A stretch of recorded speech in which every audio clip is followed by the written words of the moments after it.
The power of building that is immense for this region, right? You can do predictive analytics, you can do precision medication if you're a pharma company. So that was the strategic rationale. It also helps that my co-founder is based out of Doha. We've been operating here for close to 3 years, and we work with the leading institutions, Hamad Medical, PHCC, leading insurers. So we found the right environment to conduct this R&D, because once you build the solution, you have to deploy it at large institutions. So all of that came together for us, which is where we applied to KRDI to build this. I think there are certain things we need to overcome, particularly around the talent front, which we will talk about. But I think it was the right setting strategically and from an impact perspective that made us come to this market and do the R&D here. It's interesting. Yeah. Question to you, Hamad. Maybe it's also like want to understand a bit of your personal journey. I know you have been one of those company trying to do deep tech in Qatar on cyber security. We all know that Qatar is an evolving landscape for R&D based startups. So it's still like at an early stages, maturing fast. What was on your mind when you started like your deep tech venture? How are you envisioning your journey? Because there are not much of stories available for you. Like what is the path? So what would have you done to reach this stage? With grants, without grants, or even like I also know that now you also pursuing this full time, left your early job and pursued this completely. What made you to do this? First of all, I left my job before I know there is a QRDI program. So alhamdulillah, I got lucky. I jumped over the cliff and I found QRDI is capturing someone like me. Entrepreneurship, especially in deep tech, is about very strong guts and courage, and taking and pushing the limits and the boundaries of the norms. Your question, Vishnu, is a question from someone who knows me for a long time. At the beginning, what made me or what make Cytomate even to come to exist is about the enormous amount of problems in cybersecurity, not only in the region, worldwide. And the kind of problems we have faced in Qatar, as individuals, we have solutions to them. But the market still exists to have such problems and such security threats and such kind of breaches in even very well organized organizations. And looking at Qatar is one of the most developed markets, and whatever technology you can think of in your mind, it's already existing in the region. And Qatar is one of the most targeted markets in terms of the most high-tech companies to sell their own products. And looking at Qatar as a robust ecosystem, we have a lot of international organizations are already operating in the market. So the definition of emerging markets is not quite something that I totally agree with, because I see Qatar and the region is becoming a very developed market so far. So on R&D side, on the startup side and technology building side is something that we need to run very fast to capture, as much as the development that is happening in the countries or in the region so far. So that pushed me to build the company, because I believe it's not only being in Qatar is a good story to have funds or some kind of good programs. I believe we are going to drive even the future of the technologies as well.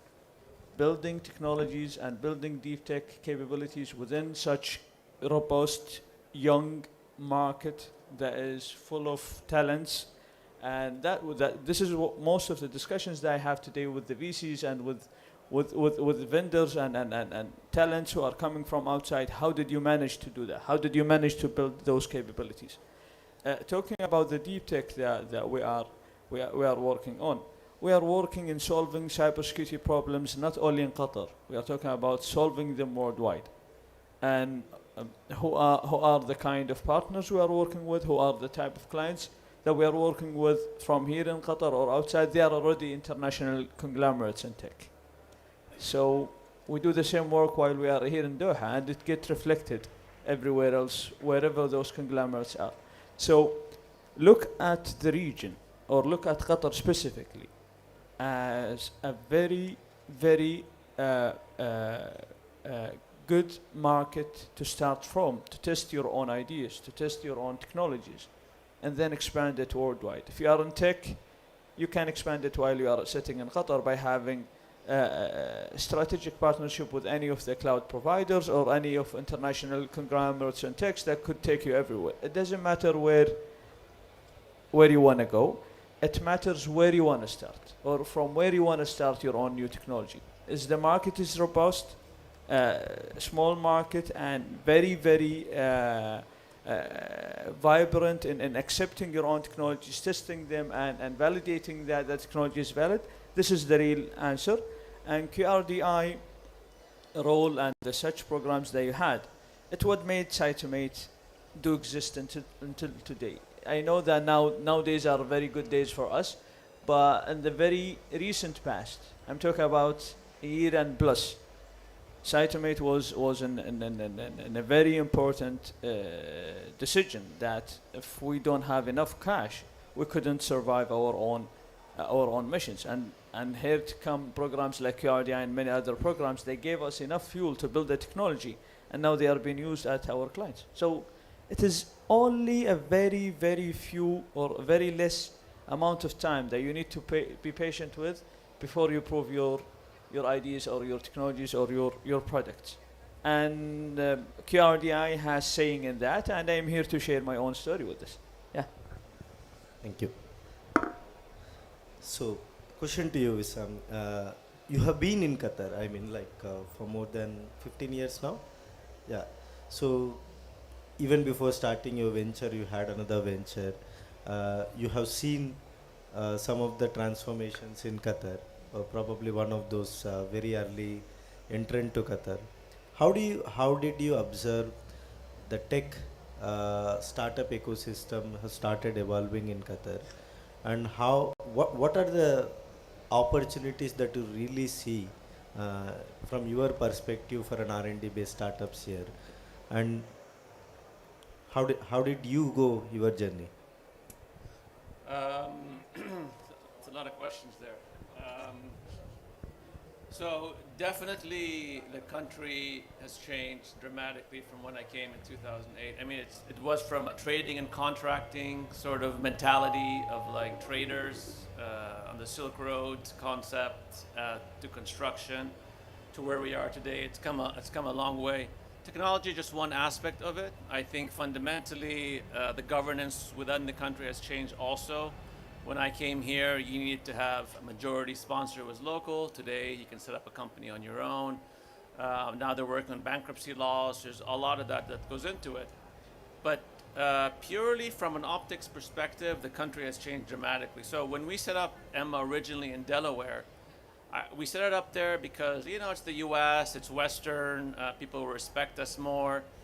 Kind of like, how you have Indian outsourcing companies that have in India, but they also have an office in New Jersey to look like they're Western. We had the same idea on our head.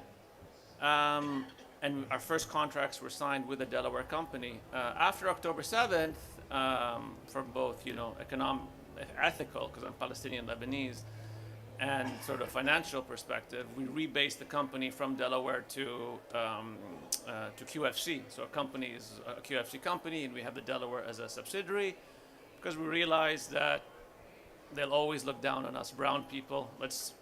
The change has to start with us, in not trying to make it look like a Western company. So now we're in QFC. It's truly a Qatari company. All our contracts are signed in QFC with our Arabic and all the airports around the world with our Arabic and English logo. And I think that that's for us on a personal level, we are making an impact to the on a global level. When the fact that we're in Qatar is a big help for us as well because we have Hamad Airport, the #1 airport in the world. So Qatar has invested a lot of money on building the infrastructure of the country. And one of my suggestions is, leverage what the country has invested in. You have, if you're in food and beverage, you got Qatar Hospitality. If you're in banking or fintech, you have QNB. If you're an oil and gas startup, you have Qatar Energy. If you get these flagship clients, you're immediately credible on a global level. And I think that's very, very important. Now, from an R&D perspective, for me, as being part of the country here, I don't like to see people that are in one country that they're based outside and they say, well, we'll just set up something here, get the money, and leave. I hope QRDI doesn't approve these these kind of superficial R&D concepts because it does not do me any benefit to build the ecosystem here. And part of what we're trying to drive is actually building the ecosystem. Then also from a funding perspective, it's changed dramatically as well. So I can't imagine asking money for a startup. A couple of years ago, I would ask someone locally for money. They would have said, "Give me half your company." It's changed a lot now, where we have family offices. Like if you look just at this conference, yes, you have investors and VCs, institutional investors. We also have family officers that are walking around from big family offices trying to understand what is this, what are startups, we're curious. They don't really want, they see it's too risky, so then they become LPs. So now you're starting to build the whole VC ecosystem around that as well. So to answer your question, Vishnu, it's changed a lot.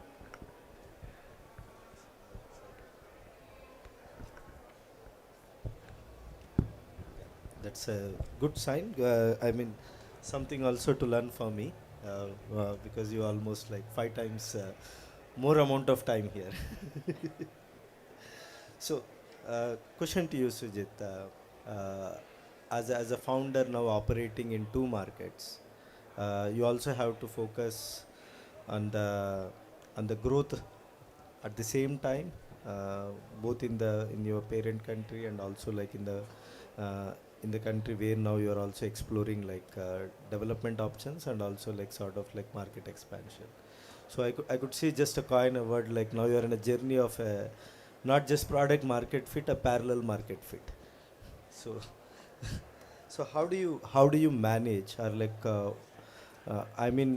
because this is always an inhibition for many of the international startups that hey, like now I'm actually in one market, I should not even focus on like any other market, still I like hit particular ceiling.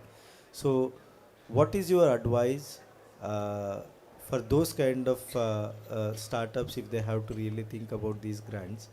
Do you think it's beneficial or like how do startups should manage this, and personally how are you managing this? So I think you're right, and very refreshing perspectives from your journeys as well. Look, I think every startup needs to be focused. I think that goes without saying. Now, the question is about defining what that focus means, right? So, is the focus more geographical as the vector, or is it the space that you operate in, or is it the model or the client segment that you operate in, right? So, you need to define what implies focus. And for us, it was much more about making a very meaningful difference on chronic condition management, right? As you know, we have been operating in Qatar for close to 5 years, right? So we came as a merger of 2 companies, one which was built in Qatar and one built in India, right? So we naturally were deep insiders in each market, right? So to that extent, it's not about moving into a new market. We already were here and supporting on healthcare as a topic, right? So I think that's the first point I would make. I think second, there is immense opportunity in Qatar, right? Because we have been operating here, we know the problem is big, right? And it takes time. So we are a B2B2C company, so it takes time to kind of secure your clients and scale it. But we now have a roster of very large institutions that we work with here in Qatar, which gives us the confidence that we are deeply embedded, right? So I think we have a focus very much on Qatar and use Qatar to also expand into GCC, of course, in a focused fashion. So you can't do 10 things at the same time. And personally, for me, still figuring out the operating model of how, as a founder and CEO, you work in multiple markets, in two in our case. So it helps immensely that my co-founder is based in Doha, and she has been driving a lot of our outcomes in Qatar and Doha in particular. So you need to have the team to be able to do that at the leadership level, and that is very important. Finally, as we believe that the space we operate in, like you were mentioning, it's global, right? So it's a question of, in our space, we want to have the global ambition. It's not just, so what we are building here on the back of the work with QRDI could over time be globally relevant as a new care model for managing chronic conditions, right? So we have strong aspirations, which means that we will have to cover multiple markets, but it's very much rooted in Doha, Qatar, and GCC, and also in India in terms of our capabilities. So I wouldn't say we have fully cracked it around the operating model, but right now, because our team has a co-founder here and me as the other co-founder who operates out of India, we are doing quite nicely in terms of managing the priorities. Of course, it's a journey. Yeah. Maybe I mean a question to both of you, talking about the global. Both your entities, even before this, have some experience of getting some grants, develop product one, put into the market. Now, like another grant, develop product two, put into the market. How do you see this as a startup? How do you see this combination of both grants and VC funding to pursue your roadmaps? Is it like because this is always a tension point for founder? Hey, like I just focus on one. I completely like build on like scaling one product, do sort of like take it to the scale, then do a new venture rather than this. So what are the dilemmas generally go in founders' mind when you have to really like build your R&D roadmap plans? Of course, like grants plays a crucial role, but what kind of discussions that you have with your VCs when they say, hey, focus on this, like scale it up?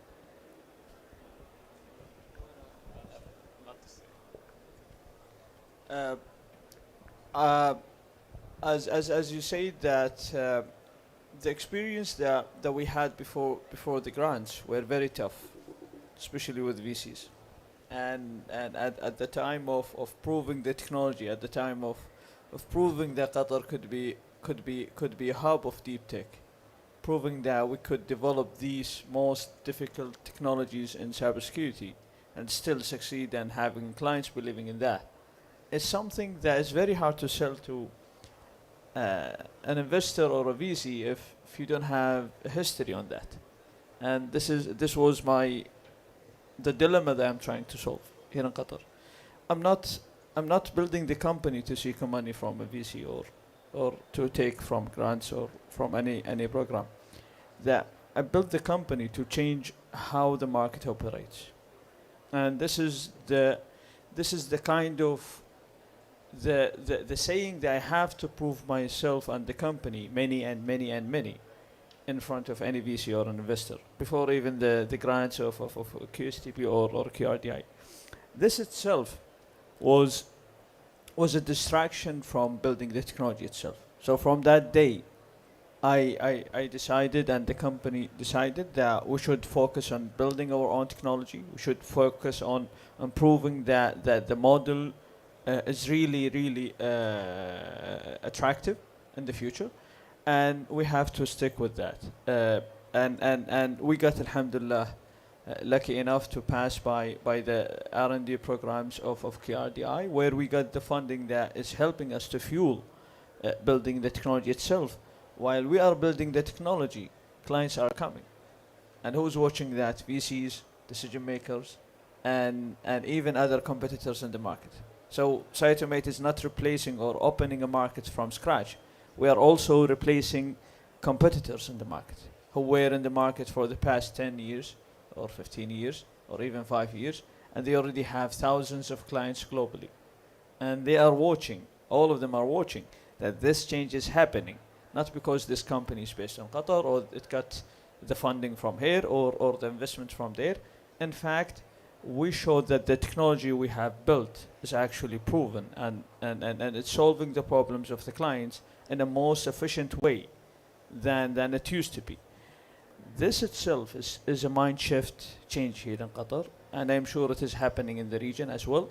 And investors, VCs are going to take time to adopt this. They don't look at a company like Cytomate and say what others are doing in the States or China that you are not doing, or they should think of what guys you are doing in Qatar that's totally new, that could change even how the market operates. This should be the mindset of the ones who want to invest or want to migrate here in the region. So we are not behind anymore. In fact, I believe we are advanced in many verticals than many other markets.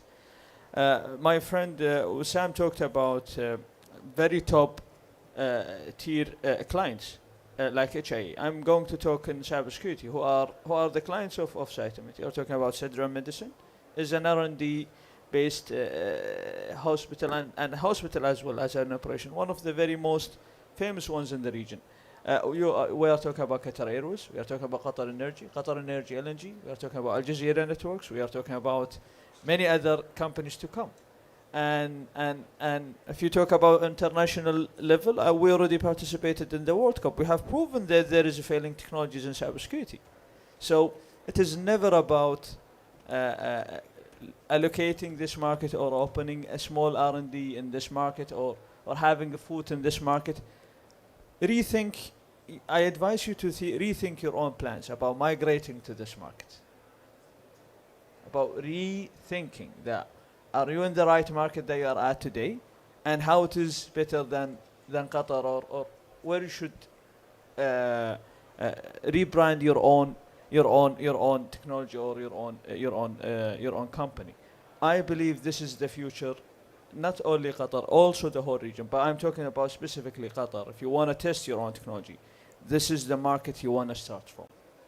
If you talk about international laws, we already have the QFC, which is already Commonwealth regulated organization. And if you talk about validating your own technology or having a very high reference of clients, you already have international organizations here in Qatar. Not even mentioning the ones in the region as well, as good as Qatar. So this is the kind of contribution I wanna answer in your questions. Yeah. Well, I mean, from our perspective, I can't emphasize the importance of grants, especially for an emerging sort of tech ecosystem, because it really drive the way forward. As Hamad was saying, what VCs are focusing on is very different from what a local investor that's used to being just a trader. Their KPIs are very different. So, but tying back to your first question to me, how the ecosystem has changed. So, when Mohammed and I said, okay, let's create Emma. We're a services company, spinning out of IQ, which is my other company, which is a services company. We were debating, where do we do it? We're going to do it somewhere cheap. Qatar is way too expensive. I'm not going to bring people here. And this is where, under Qatar Foundation, QSTP has a product development fund, PDF, which is a co-fund. We put money in, they put money in to develop, create the company here. And it's because of that we actually went to Emma and we created Emma. So talking about the ecosystem, it's great. We got the money, and guess what? We hired people, we couldn't get them visas to come to the country. So this is why the whole ecosystem has to work together. And before it was very disconnected, now it's starting to come together. So this is the importance of a grant. It actually generates people to take the risk or mitigate the risk of launching on your own. Then we created our first product thanks to that grant. Then we got a little bit of traction. Then we raised money from investors. Yeah, a couple were my friends, seed investors, but the two key ones were QSTP and QDB. You had no other source to raise money, no other source. That was it. So then we generated some more traction and more revenue, and then last year we closed a pre-series A round with a family office. So it just goes to show you the family offices now are also investing. Now, we're on the right track here, but we have a long way to go because Product Development Fund, they killed it, or it's on hold. QSTP's tech venture fund, where we got money, it's on some sort of hiatus hold.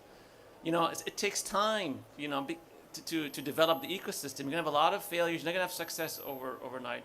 But with like Product Development Fund, they'd come back to me every year for what's your ROI every quarter? How many clients do you have? What's your profit? It's like, guys, we just started. It takes a long time to generate this. Are you gonna distribute dividends? So, and they're not seeing results from the companies they invested in, so they killed it. So they're sort of going against the whole idea. You look at other nascent, you know, countries that created this sort of RDI programs and create startups. It takes them 10 to 15 years to even think about creating one unicorn. From the investment standpoint, if you look at the Magnet report that came out a few weeks ago for the investments, I think total investments in Qatar is about $13 million for the whole country. Tunis, I believe, is 14 million. So Tunis is ahead of us. You want to compare it to our neighbors, UAE, 1.2 billion, Saudi Arabia is around $50 million. So we have a way to go to catch up with them. But I believe we are on an inflection point. We heard the announcements from QIA that's happening to the VCs. By the way, the local VCs have already invested in companies. None of them in Qatar, but they've invested in the region. So I think we do have a little ways to go here. I understand here we have a problem with deal flow. We don't have Hamad. I've known him for many years now, and when he was just starting, he's come a long way. But we don't have enough local entrepreneurs that are doing a startup, not a hobby. He's quit his job. Many other entrepreneurs here, they work with the government and they do on the side their startup, even the successful ones. So we need people that have commitment. And grants like this will attract different types of expertise to the country, so we have the right deal flow coming out of the country, and so the VCs can invest locally. Does that answer your question? I think running out of time, maybe the last thing, what is the one thing that you see like highly transformed in the region and one thing still needs to be improved? Maybe like for all three of you.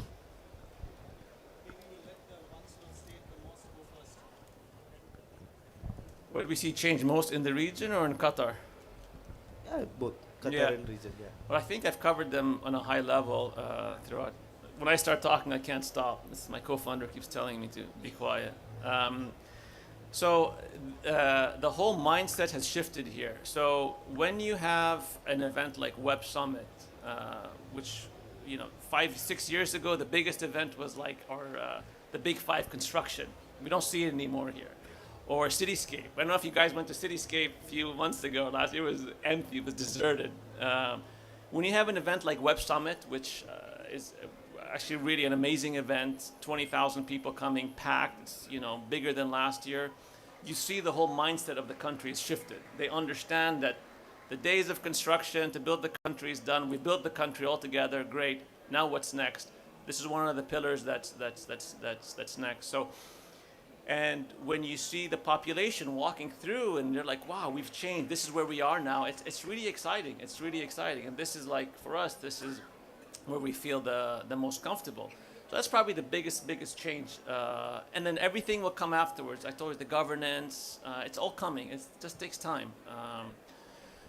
One thing that still that we haven't seen change, but like I said, it'll come. It's sort of the mindset of entrepreneurship, which is where you won't see immediate results. So we're very entrepreneurial in our region in general as trading and contracting. You know, we do a service, we import, we sell. But the fact that you have to invest a huge amount of money and maybe, God willing, you will make a return in 6-7 years on it, that sort of long-term patience is what we still have to learn in the region. So that's my 2 cents. I cannot agree more than what he said, what he have said. But I believe Web Summit has more than 20,000 visitors. I have met half of them then. So I have met a lot of people for the past 2 and 3 days, in fact, and this is one of the good things that is happening alongside with the QRDI. QRDI, you are making a miracle here, to be honest. What happened, the program of QRDI, I couldn't believe it the moment that I have seen the program that is coming out of the sudden on the very, very tough times of our journey. And these type of grants are happening because just you develop these kind of technologies here in the region or here in Qatar. Just prove the technology, prove that this is something that is really legitimate, and we will go with co-funding programs. You cannot find that in many other markets, many markets across the globe. So this is a very good one that is going to build the ecosystem or going to be the foundation of the ecosystem. Investments, funds, other things are going to come and go later on. But this is the base of at least the technology in the country. And this is what is going to make Qatar's economy is very robust for many years to come. As long as we have very strong foundation, like QRDA program, I believe the remaining is going to come in the future. Investments, deals, many startups, many entrepreneurship mindset, they are going to come over time. I care about the foundation, which I am very comfortable, and I hope to see that many programs and many beneficiaries are coming for QRDI like us and join us to create that mission with us. The more of you come and join us, the easier our mission and the shorter period of time that we need to prove. The kind of thing that I don't see it is happening is I believe VCs in the region are isolated of what is happening in the technology side. They need some time of looking at the region, looking at the companies, looking at the programs, and say what you have built. Show us how you have built that, how you proved, how you convinced clients to go with you. Yes, they have KPIs. Yes, they look at very larger scale. They want to become profitable very, very soon. I know there is a lot of pressure on VCs. I understand how even their ecosystem works. It is about taking investment from very high sovereign funds or very high sovereign family offices, and they want to reinvest it in startups, and they have KPIs to achieve. It is a very tough job, to be honest, but they are not seeing the huge movement of growth and the huge movement of a new market that is developing under their eyes without having their own contribution in it, and they are missing a lot of big deals. So I know investing in companies or that have never or have not proven the markets that they are operating in was not proven as a market that used to produce this type of technology. I know it is a risky thing, but the reward that is coming from it is very high. We are operating in a green field. We don't have much of competitors. It is a matter of the more clients are talking to other clients, and you will find this company is serving a whole continent or a whole region. And guess what? There are many investors that are watching this and missing this out. And still they want to invest in the next unicorn, the next successful companies, while they are not willing to take the risk. So with high rewards, bold moves need to be taken, and decisions need to be taken, and it requires a lot of courage to have very high rewards. This is my answer. I think a lot has been said. Let me share my perspective. I believe that I've only been here about 3 years. There is huge aspirations, right? In every sector that I go, I can talk about healthcare. I think the models that are being thought about is very much in line with the best thinking globally, right? So while the ambition is there, I think there are two other elements that need to come together. I think we have heard a lot about funding and financing, the ability to make that happen. And the second part is, or the third part of that is talent, right? I think what you all are doing is quite path breaking in building the talent ecosystem as a outcome of this. But whether it's the latest in AI, data science, technology, clinical in our case, I think this needs to be a hotbed of global talent, right? Which includes both local talent and also coming in. So I think when you have the ambition paired with what I would call the capital of financing and also the talent ecosystem, I think magic will happen. So I think that is I would say the aspiration or the North Star. I think we are getting there, particularly on the talent front. These programs are quite helpful. As you know, we've got global talent brought in to build what we think is required. So I think that's how any ecosystem evolves, whether it's Silicon Valley or Bangalore or anywhere you take it. And I think that's the journey that Doha and Qatar also need to go through. We've got started, but there is much more to be done. Thank you. I could see like multiple stops already. So I know like the audience might have some questions, and hope like you can make some time after this session for any one of you to talk to them or me. We are available here, and thank you for attending for our session.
This.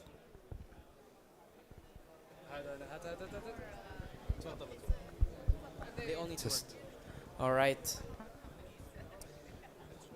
Good morning, everyone. We're going to get started. If you can grab a seat.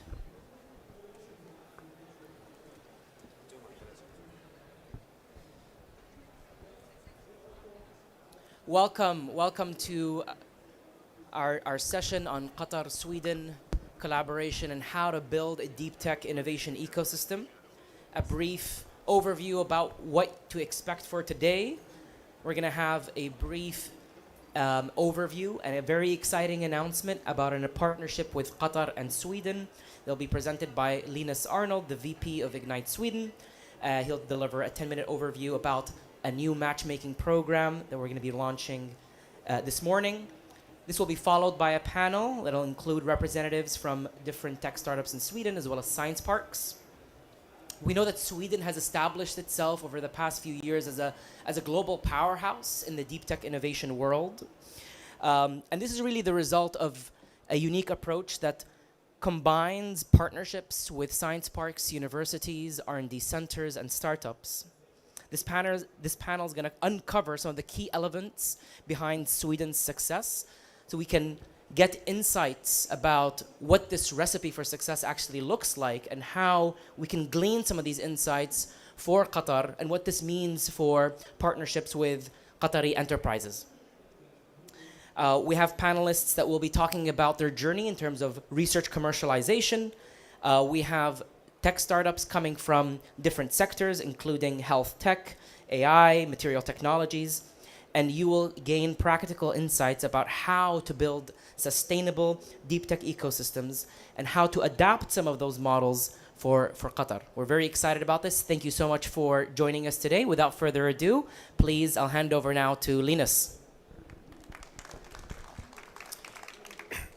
Thank you so much for that introduction. And first of all, on behalf of the entire Swedish delegation here in Doha, we would like to send our greatest appreciation and gratitude for QRDI that have given us the opportunity to come here to the Web Summit and provided us with this possibility to meet so many great people and organizations throughout our days here in Qatar.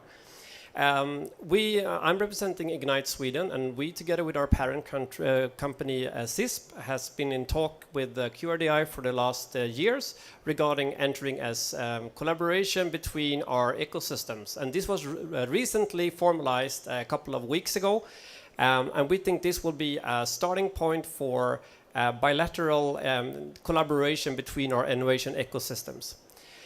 And we have already, during these few days, have been seeing the fruits of this potential that this could be for both our ecosystems. One of our deep tech startups from our delegation has already signed an MOU with one Qatari organization. So I think it's time to get them up on stage just shortly to present their outcome from these discussions. So please welcome Dr. Mamoun Taher from Graphmatech and Dr. Fadwa El Marhoui from Ainsha, just shortly to tell us a little bit about your collaboration. Thank you. Thank you. Doctor, would like to start. Thank you very much. So we are very much delighted by signing this MOU this morning. We're seeing actually this synergy between technologies in Sweden and in Qatar. So our technology is an AI platform to accelerate materials discovery, and we are aiming actually to really work with Ma'moun and his company and his partners as well to push the boundaries for sustainable materials development. Ma'moun. Thank you. Absolutely great to be here. So I am Mamoun, founder and CTO of Graphmatech, based in Sweden, awards-winning advanced materials based on the miracle material graphene, which we succeeded to crack the code to industrialize this material globally, but not yet in Qatar. So our story that we had a record time, literally, like within 10 hours from the first contact with Dr. Fadwa and Caroline and the business development team, to get the dialogue within 10 hours to move to a signing of MOU. This is the beginning of something big where we can make the developments of materials to positively impact climately within very quick, from an idea to deployment within months instead of years and massive investments. So additionally, this is a very cornerstone in the strong collaboration between Sweden and Qatar, where we are proud to be the first case, but absolutely not the last. Let's continue to collaborate to build this partnership, to be very fruitful, and to be lasting for long. Thank you.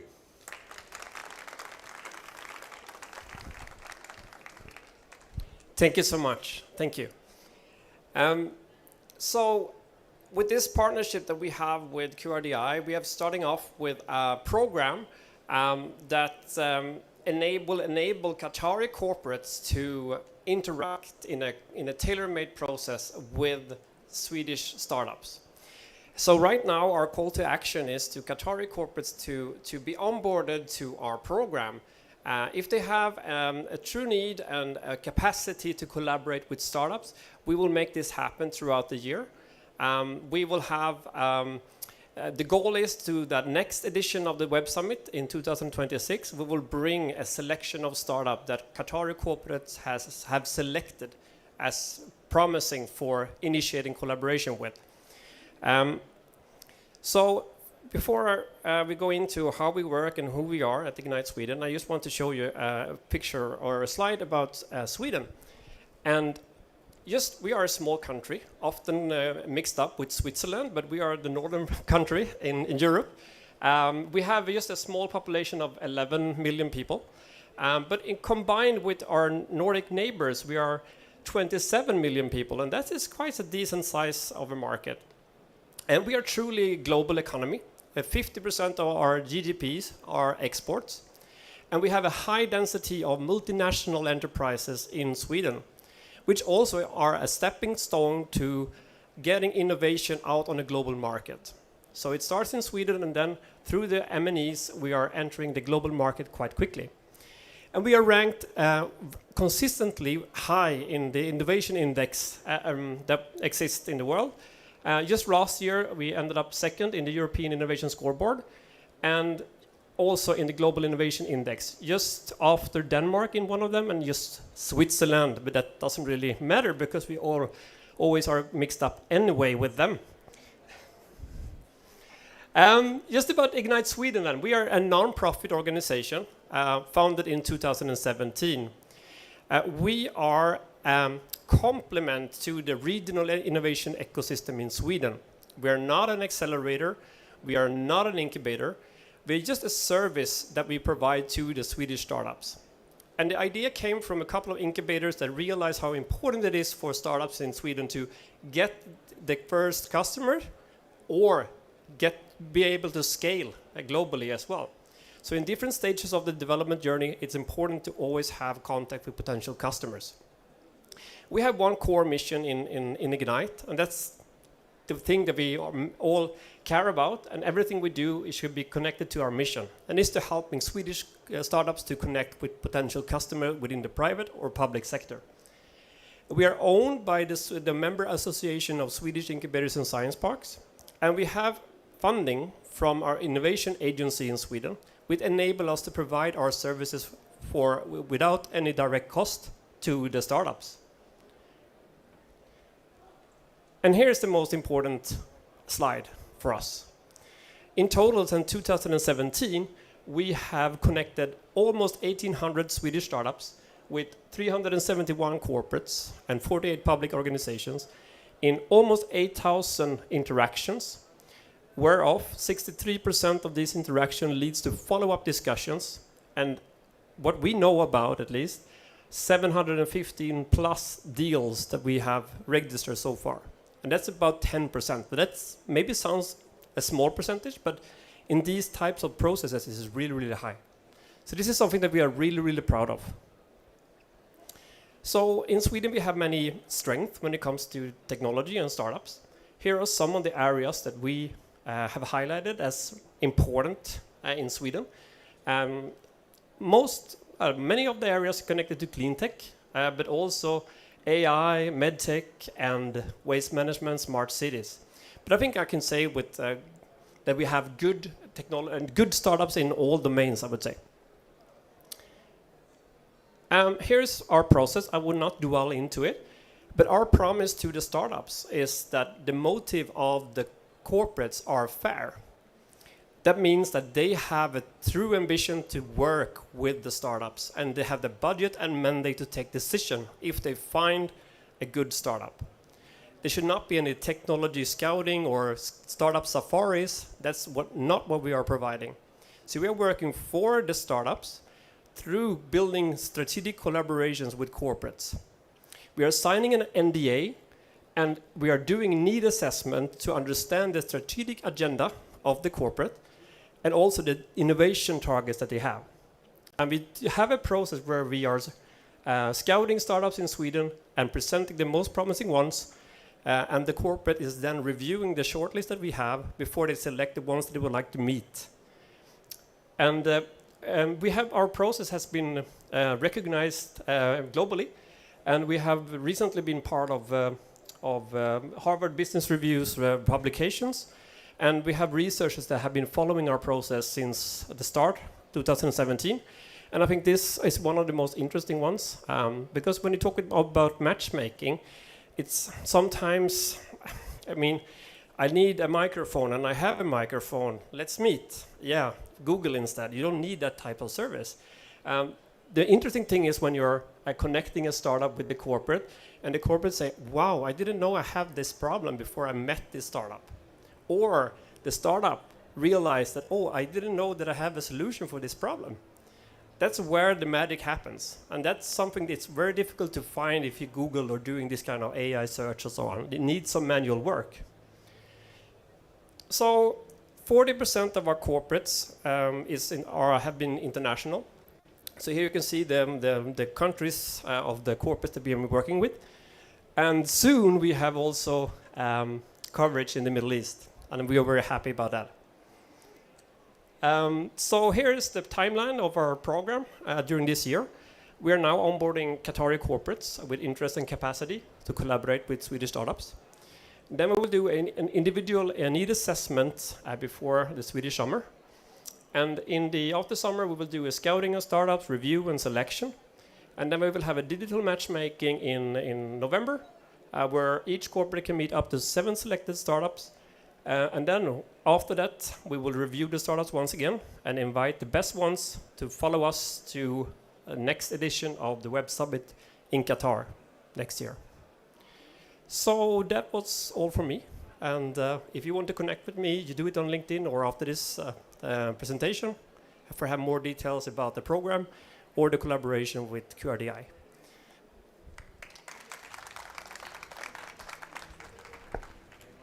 Thank you, Linus. I'd like to invite our panelists to the stage. Please. Yes.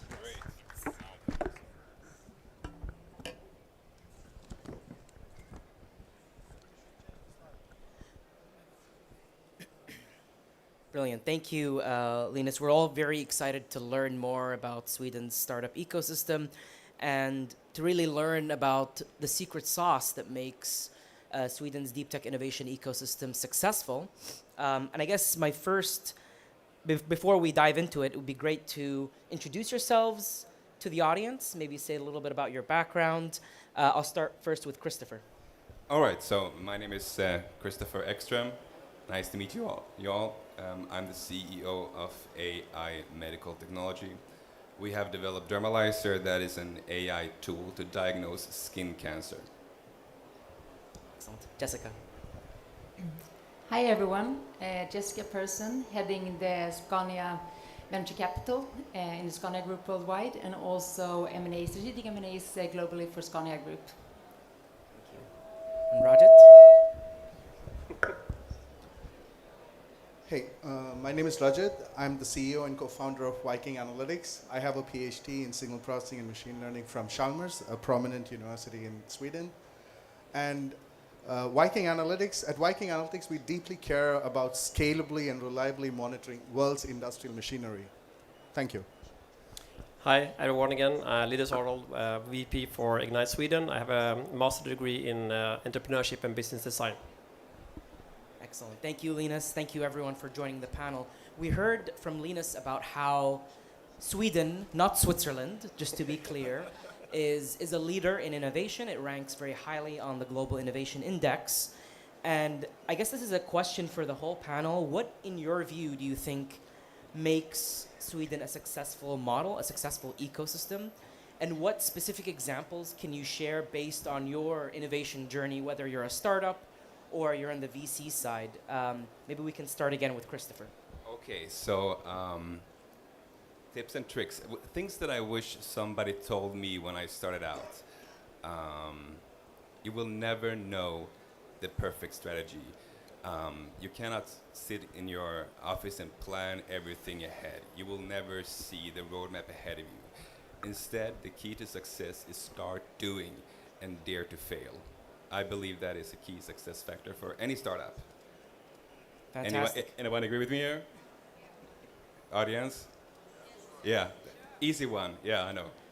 But in practicality, it's a different thing, you know. Start doing and start acting. It's super comfortable, you know, sitting behind your desk, but actually taking action upon things. Jessica? Yeah, that's a really, really good question, and that's very close to my heart as well. And I think that, I mean, the obvious ones are, of course, you need to have a legal framework, it's operational, you need the science and so forth. But I would like to take one step back from that, because you really want to do something enduring for the future. And then I think that it's all about, if you want an ecosystem to last long term, it's about creating curiosity and grit, endurance in the whole ecosystem.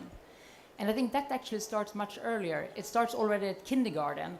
And I'm so impressed so far by Qatar Foundation that I've got to know. And I think the way that you work with scientific parks being close to each other, starting at kindergarten with the learnings, because you need this collaboration between geographies, also between industries, between different tech arenas, and to foster that innovation with curiosity and grit. If you don't have that curiosity, that is the lifelong learning, to always stay on top, to always want to learn more, and always want to go deeper in key questions when it comes to deep tech. That's untouched, uncatered territory. You really need to have that, and that starts super early, not playing with modeled houses, but build those houses in Lego and so on. Be out there playing with puzzles. Be out there, especially in Sweden, that's been a huge thing, and probably here as well. We love families. You love families as well, I understood.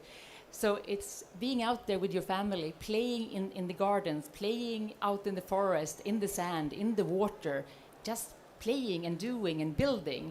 I think that is what is long-term creating true innovation, which is the foundation for deep tech ecosystem to survive.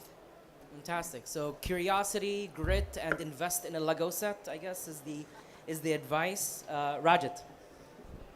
Well, maybe I could also give another spin to it. I mean, of course, curiosity and the daring to go for it, not failing, not being scared to fail, and as you said, building for the sake of building, right?